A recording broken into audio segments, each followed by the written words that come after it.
आज से 25 साल पहले एक ऐसा केस सामने निकल कर आया था जिसने पूरे देश को हिलाकर रख दिया था।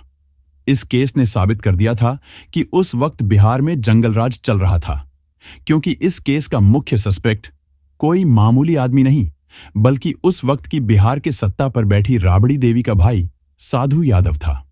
मेरा दावा है कि ये केस पूरा सुनने के बाद इंडियन जस्टिस सिस्टम से आपका विश्वास उठ जाएगा, क्योंकि पोस्टमार्टम रिपोर्ट आने से पहले ही पुलिस मौत की वजह सुसाइड बता देती है। हमारे देश की पुलिस और सीबीआई को पसीने और सीमेन दोनों के बीच क्या अंतर है, वो भी नहीं पता। इस केस के आरोपी आज कहां है, यह जानकर आप दंग रह जाएंगे। तो welcome to the case. My name is Dilip and you are watching The case of Shilpi Gautam murder case. ये बात है 1999 की, जब लालू यादव का नाम चारा घोटाले में आया था और बिहार के सीएम की कुर्सी पर उनकी पत्नी राबड़ी देवी बैठी थी। कहने को तो राबड़ी देवी सत्ता पर बैठी थी, पर चलाता उनका भाई साधु यादव ही था। साधु यादव लालू प्रसाद के साले और सत्तारूढ़ दल आरजेडी के विधानसभा सदस्य थे, जिन पर आगे जाके चंद्रशेखर और अभिषेक मिश्रा की हत्या के आरोप भी लगे थे। जब लालू यादव की बेटी रोहिणी आचार्य की शादी में मेहमानों को लाने ले जाने के लिए बंदूक की नोक पर शोरूम से 50 ब्रांड नई कारों को उठा लिया गया था। 6 पंडालों को सजाने के लिए विभिन्न फर्नीचर आउटलेट्स से कथित तौर पर 100 नए सोफा सेट ले लिए गए थे। इन करतूतों का आरोप भी साधु यादव पर लगा है। ऐसे में पटना का एक एनआरआई परिवार का लड़का गौतम जानता था कि अगर उसे बिहार में नेता बनना है तो साधु यादव के सहारे ही उसे राजनीति में एंट्री मिल सकती है।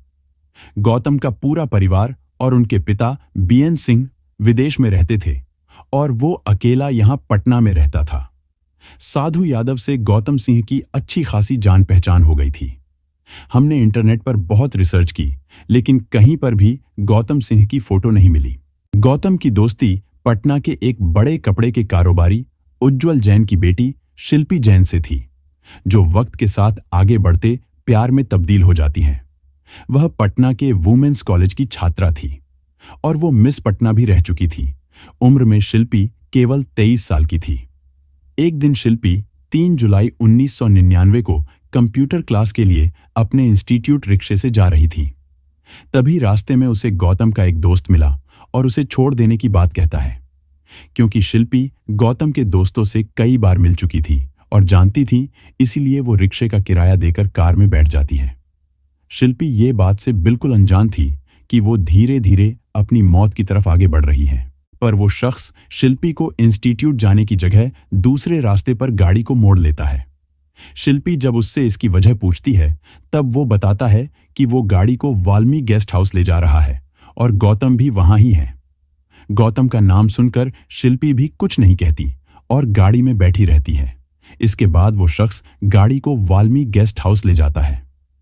थोड़ी देर बाद इसका पता गौतम को लगता है, क्योंकि गौतम जानता था कि ये गेस्ट हाउस नेताओं का अय्याशी का अड्डा है, क्योंकि वो खुद भी वहां कई बार जा चुका था।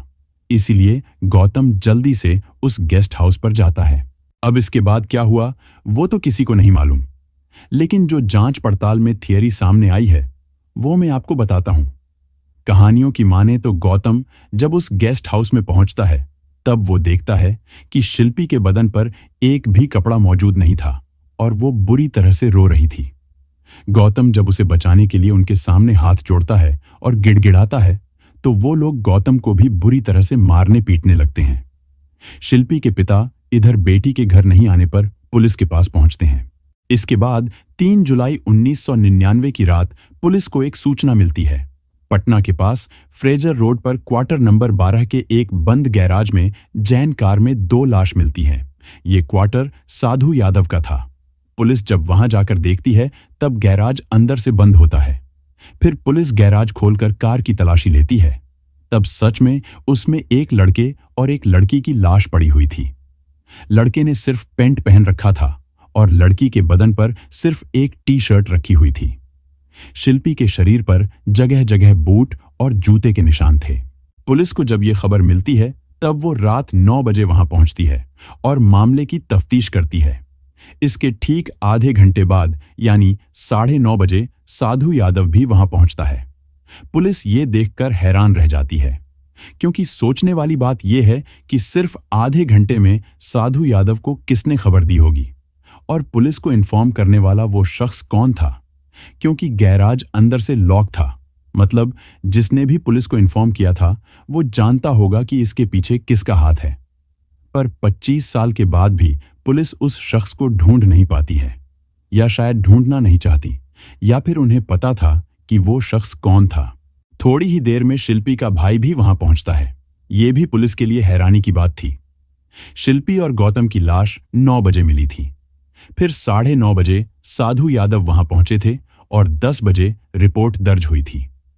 अभी पोस्टमार्टम के लिए बॉडी को भेजा भी नहीं था कि पुलिस अपनी रिपोर्ट में लिखती है कि शिल्पी और गौतम दोनों ने जहर खाकर आत्महत्या की है।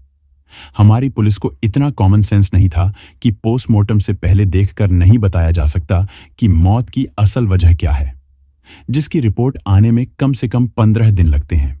आमतौर पर जब किसी गाड़ी में लाश मिलती है तब पुलिस को फॉरेंसिक जांच टीम को मौकाए वारदात पर बुलाकर सबूत जुटाना होता है, या फिर गाड़ी को क्रेन से खींचकर पुलिस स्टेशन ले जाना होता है, जिससे उसमें रहे सबूत नष्ट ना हो। पर पुलिस ऐसा बिल्कुल नहीं करती।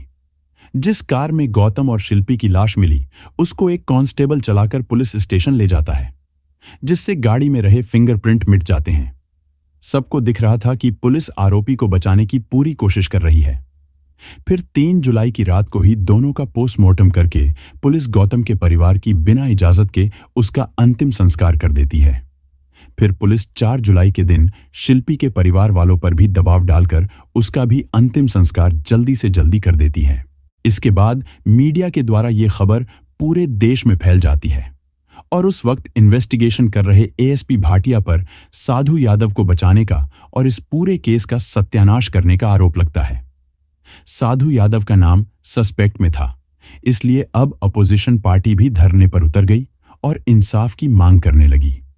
अब राबड़ी देवी पर दबाव और भी बढ़ जाता है और वो 2 महीने के बाद सितंबर 1999 में इस केस को सीबीआई को ट्रांसफर कर देती हैं। इन 2 महीनों की तफ्तीश में पुलिस का यही कहना था कि इन दोनों ने आत्महत्या की है। पोस्टमार्टम रिपोर्ट में यह खुलासा होता है कि शिल्पी को हत्या से पहले टॉर्चर किया गया है और शिल्पी के साथ 1 से ज्यादा लोगों ने किया है। शिल्पी के कपड़े और प्राइवेट पार्ट के ऊपर से 1 से ज्यादा लोगों के सीमेन के नमूने मिले थे। पर पुलिस की ये थियरी थी कि ये दोनों एक दूसरे के प्यार में थे और दोनों कार के अंदर शारीरिक संबंध बना रहे थे, क्योंकि कार एक गैरेज में बंद थी और कार में ऐसी चालू थी तो दोनों की दम घुटने की वजह से मौत हो गई। मान लेते हैं कि दोनों की दम घुटने से मौत हुई, तो फिर शिल्पी के शरीर पर जूते और बूट के निशान कैसे आए, और वो 1 से ज्यादा सीमेन किसके थे? सीबीआई जब सीमेन को वेरीफाई करने के लिए मुख्य सस्पेक्ट साधु यादव से डीएनए जांच के लिए कहती है, तब साधु यादव इसके लिए साफ मना कर देता है।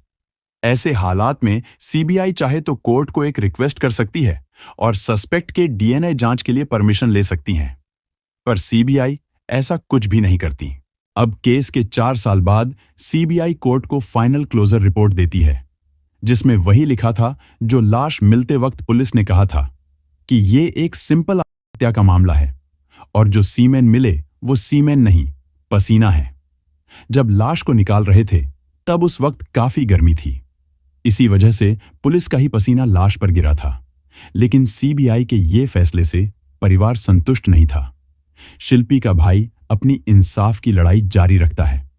वो हाई कोर्ट जाता है, सुप्रीम कोर्ट जाता है और केस को फिर से ओपन करने की कोशिश करता है। शिल्पी के भाई के कोशिश के दौरान देश में और केस हो जाते हैं और शिल्पी का केस भी मीडिया में फिर से चर्चित होता है।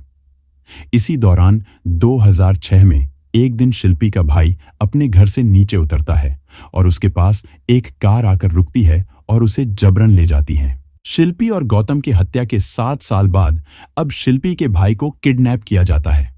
ये खबर आग की तरह फैल जाती है। उसके 2 दिन बाद ही शिल्पी के भाई को रहस्यमय तरीके से घर पहुंचा दिया जाता है। जो लड़का इतने वक्त से अपनी बहन के लिए लड़ाई लड़ रहा था, वो अचानक से सब कुछ छोड़ देता है और वो खामोश हो जाता है। और आज भी शिल्पी और गौतम का केस आत्महत्या का केस बनकर अदालतों की फाइलों में दब कर रह गया है। तो मेरी मेहनत पसंद आई हो तो प्लीज लाइक और सब्सक्राइब जरूर कीजिएगा। और हाँ, कमेंट में अपनी राय जरूर दीजिएगा। अगर आप एक बिहार के बेटे या बेटी हैं तो अपने दोस्त या फैमिली के साथ ये वीडियो जरूर शेयर कीजिएगा ताकि वीडियो ज्यादा से ज्यादा लोगों तक पहुंच सके। तो मिलते हैं किसी और केस में। तब तक के लिए सावधान रहे और अपनी फैमिली का भी ध्यान रखें। जय हिंद।